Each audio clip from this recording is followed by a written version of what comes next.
স্থানীয় সময় মঙ্গলবার কুখ্যাত যৌন নিপীড়ক জেফ্রি এপস্টিনের সব নথি প্রকাশে যুক্তরাষ্ট্রের প্রতিনিধি পরিষদে 427/1 ভোটে বিপুল সমর্থন মেলে। একই সঙ্গে সিনেটেও সর্বসম্মতিতে এপস্টিন ফাইল প্রকাশের ঘোষণা দেয়। দুই চেম্বারের অনুমোদনের পর বিলটি আনুষ্ঠানিকভাবে হোয়াইট হাউসে যাবে প্রেসিডেন্ট ট্রাম্পের সইয়ের জন্য। সই হওয়ার পর থেকেই 30 দিনের মধ্যে সব নথি উন্মুক্ত করার বাধ্যবাধকতা কার্যকর হবে।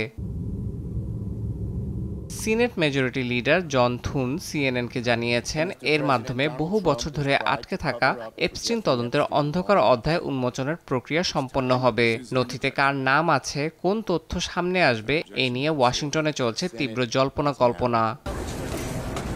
এদিকে ক্যাপিটল হিলে সংবাদ সম্মেলনে ভুক্তভোগীরা বলেন, বছরের পর বছর প্রাতিষ্ঠানিক ধোঁকার শিকার তারা।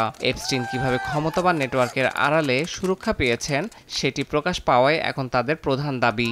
ভুক্তভোগীদের পাশে দাঁড়িয়ে কংগ্রেসওম্যান মার্জরি টেলর গ্রিন বলেন, এপস্টিন ইস্যু ট্রাম্পের মেক আমেরিকা গ্রেট অ্যাগেইন বা মাগা মুভমেন্টকে ছিন্নভিন্ন করে দিয়েছে। হার্টের যত্নে বিশ্বসেরা ক্যানোলা তেল এখন বাংলাদেশে।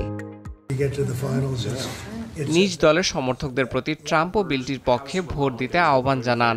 যদিও কয়েক সপ্তাহ আগে তিনি অভিযোগ করেছিলেন, ডেমোক্র্যাটরা বিষয়টিকে রাজনৈতিক বিভ্রান্তি তৈরি করতে ব্যবহার করছে।